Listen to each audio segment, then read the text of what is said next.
তুষারের উদ্দেশ্যে আমি বলতে চাই, নোংরা খেলায় মেতে উঠেছে তাদের উদ্দেশ্যে আমি বলতে চাই, তুষার আমার সাথে নেপালে বসে যেসব ভিডিও আমাকে পাঠিয়েছে, যেসব নগ্ন জিনিস আমার কাছে আছে সেগুলো আমি প্রকাশ করতে বাধ্য হব।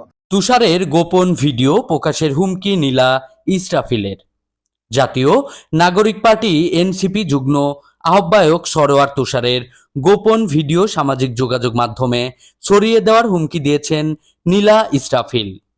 শনিবার 9 আগস্ট রাতে নিজের ভেরিফাইড ফেসবুক পেজে প্রকাশিত এক ভিডিওতে এ হুমকি দেন তিনি। নীলা ইসরাফিল বলেন, তুষার ও এনসিপির যারা আমাকে নিয়ে নোংরা খেলায় মেতে উঠেছে তাদের উদ্দেশ্যে আমি বলতে চাই, আপনারা যদি মিথ্যা প্রচারণা থেকে বিরত না থাকেন তাহলে আমি বাধ্য হব তুষার আমার সাথে নেপালে বসে যেসব ভিডিও আমাকে পাঠিয়েছে সেসব নগ্ন জিনিস আমার কাছে আছে, সেগুলো আমি প্রকাশ করতে বাধ্য হব। তখন কোথায় গিয়ে আপনার প্রিটেন্ড করবেন আমি কিন্তু জানি না। আমি সতর্ক করছি, তুষার যেন জনসম্মুখে আমাকে সরি বলে। এই যে যা কিছু আমি প্রকাশ করছি সেগুলো কিন্তু বানোয়াট কিছু না। এনসিপির উদ্দেশ্যে নীলা বলেন, যদি আপনারা দুঃখ প্রকাশ না করেন, ভুল করেছেন সেটা স্বীকার না করেন, তাহলে আমি বাধ্য হব আমার কাছে তুষারের যে সমস্ত ভিডিও ছবি আছে সেগুলো প্রকাশ করে দিতে। এর আগে এদিন এক পোস্টে ঢাকা মেডিকেল কলেজ হাসপাতালে ভর্তির ফর্মে অনুমতি ছাড়াই স্বামীর নামে সরোয়ার তুষারের নাম বসানো হয়েছে বলে অভিযোগ করেন দলটির সাবেক নেত্রী নীলা ইসরাফিল।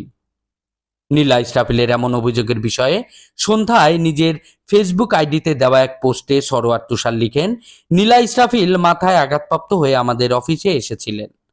আমরা পুলিশ ও মানবাধিকার কর্মী লেলিন ভাইকে ডেকে তাদের উপস্থিতিতে তাকে হাসপাতালে ভর্তি করি।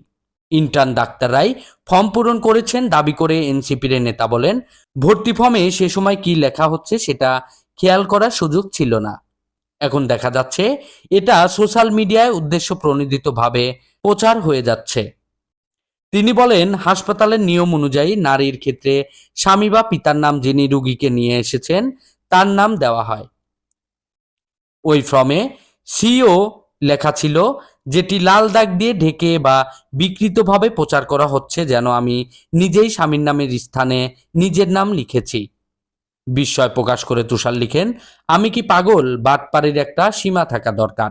পরিশেষে এ ধরনের কর্মকাণ্ড বন্ধের আহ্বান জানিয়ে তিনি লিখেন, এসব প্রতারণা ও বাটপাড়ি বন্ধ করতে হবে। তুষার আমার সাথে নেপালে বসে যেসব ভিডিও আমাকে পাঠিয়েছে, যেসব নগ্ন জিনিস আমার কাছে আছে সেগুলো আমি প্রকাশ করতে বাধ্য হব।